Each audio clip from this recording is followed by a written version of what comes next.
Cross over to Parliament, where the ERC and Kenya Power are before the parliamentarians there to talk about actually one of the main concerns is explaining the high power bills. Let's cross over there.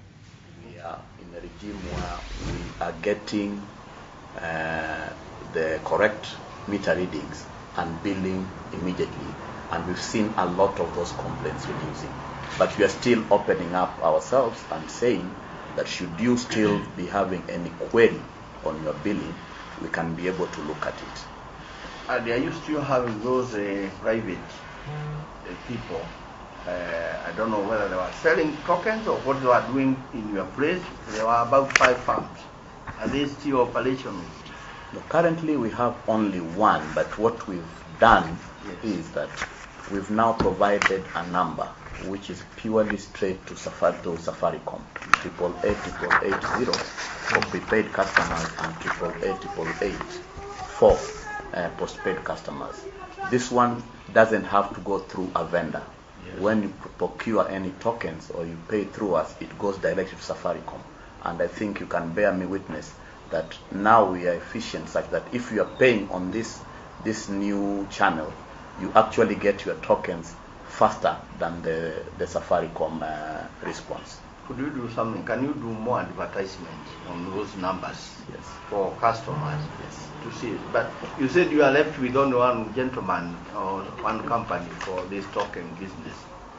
The one it's called PDS, which we had a contract with. Yes. But what we've done now is that we are getting him from the token business, so that his exclusive work is just to get what we call third service vending systems, where if you want to pay any other thing which is not related to token purchase, then we can be able to, as we get him off our contract. The last time you people came here, yes, we raised the issues as to why Kenya Power had found it necessary to engage outsiders when we are in this new business of, with all the electronic systems. Yeah. You could one of us, I remember raising that you could use Safaricom, for example, to get your thing. Now you are telling us you have this particular agent, because that was also a source of confusion. Yeah. Are you intending to keep him, or you are intending to also phase him off? No, we're actually phasing him off after the contract expires. Which expires when? When is it supposed to? They vend it. Yeah? Next year, early next year. March next year. March next year. March next year. Yes, yes. Or call him and tell him you have done good business. Let's terminate. But the good thing the good thing about it is that after customers. Okay, the good thing about it is that. Mr. Chairman, the good thing about it is that after customers were now able to get the efficient system, about 90% of our customers now are vending through these two numbers. Okay, but we are terminating him. We will. Okay, as we agree. Okay, when I on that question, I have. Now, have you legally terminated the others? Is that what you are telling us? Yeah, the other ones they are now not vending with us. Okay. Yes. Their contracts are. Yeah. We are terminating them as and when. So, I just want to understand that, so that next time we are together. Now, when IMD, because we are aware that you have several issues pending in court to be addressed by Kenya Power. If you try to put systems in place to address issues of illegal connections, we know that there are quite a number of illegal connections that may even be denying the company huge revenue, and again issues of faulty transformers. We are aware that there are quite a number of faulty transformers that were purchased and they are not working. Maybe they are also costing the company. Quite a number of issues also surrounding issues of estimates, reading of estimates. If you are put in place measures to address all those. systems. Thank you, Chair. The first one was the issue of illegal connections, and I want to tie it to what the regulator said as an incentive for Kenya power lighting efficiency, where the tariff harmonization had anticipated, instead of using a 20% loss, they had given us a 15% loss factored into the new tariff so that we can be able to push ourselves towards efficiency. What we are doing now is we've realized that we need to move aggressively towards addressing losses, which are commercial losses. And starting from, you've seen us being aggressive starting from last week, where we are going to our prepaid systems, where we are going now to look at each and every meter to ensure that all those meters are able to meter properly.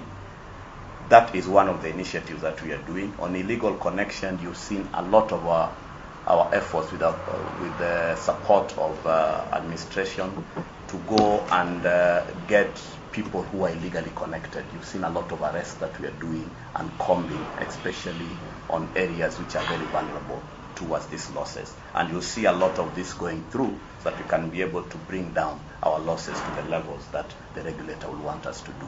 So we are aggressively going to continue with this. There's the issue of faulty transformers. We had a lot of faulty transformers that were out there in the field to the tune of over 300.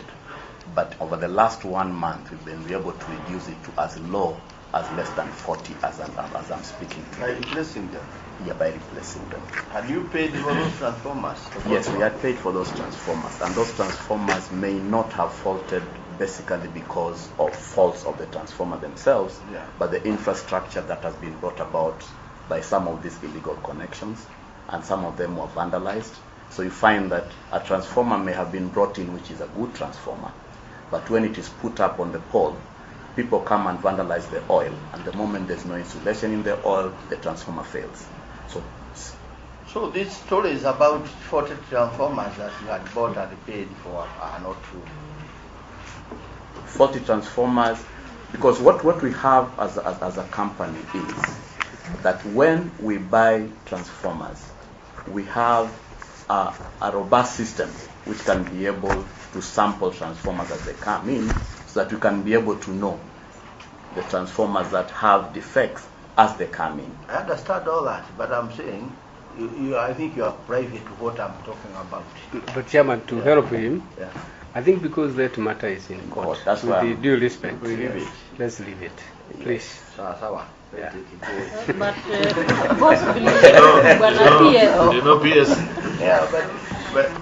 But when PS, as much as the case is in court, and we would not want to discuss an issue that is pending before court, but we need to know how will the ministry then pay back these losses. Yes. Are you going to still give back to the customers to pay for you?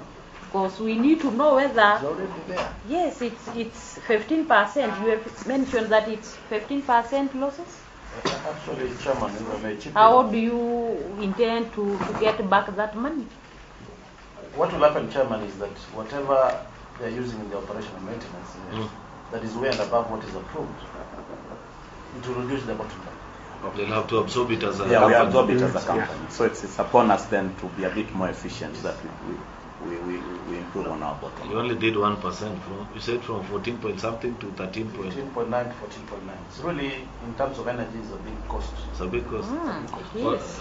Comparatively in global space, are you within the confines of what the rest of the world is doing? Actually, at 14 is good. That's we good. are actually good as developing the global grid.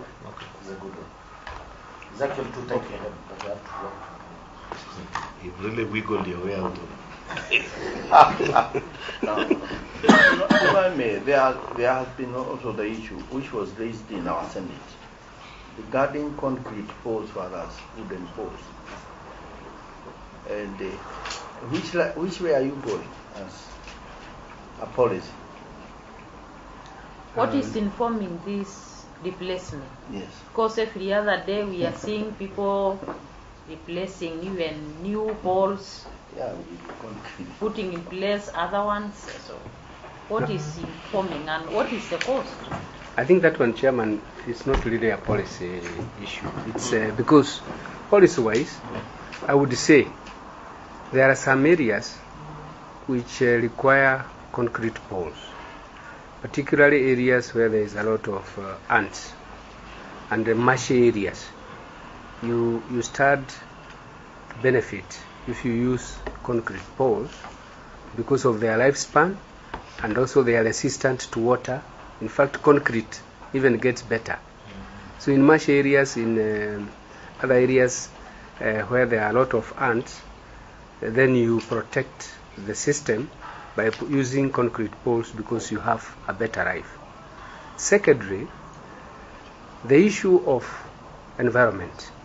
There has been a lot of concern with regard to afforestation. And I do know that even by the time I was departing from KPLC, we were getting a lot of challenges with regard to obtaining wooden poles because of reduced activities of afforestation in recognition of the need to do environmental protection. So by default, it would mean that KPLC would have to use both concrete and the wooden poles. Of course, the wooden poles are much cheaper at the beginning as you are procuring it, but it has a shorter lifespan. The concrete poles, you would have to pay extra, but the lifespan is much more. I would, however, expect, because we have had several concrete manufacturers of poles come on board. It is not like at the beginning where we could have had only maybe 2 or 3. I think now you must be having about 7 to 10. So there should be good competition, which should really reduce the price, and it should literally leave the cost of production plus a very small margin. And I think that is the bit that KPLC needs to make sure that they involve all those manufacturers to get competition.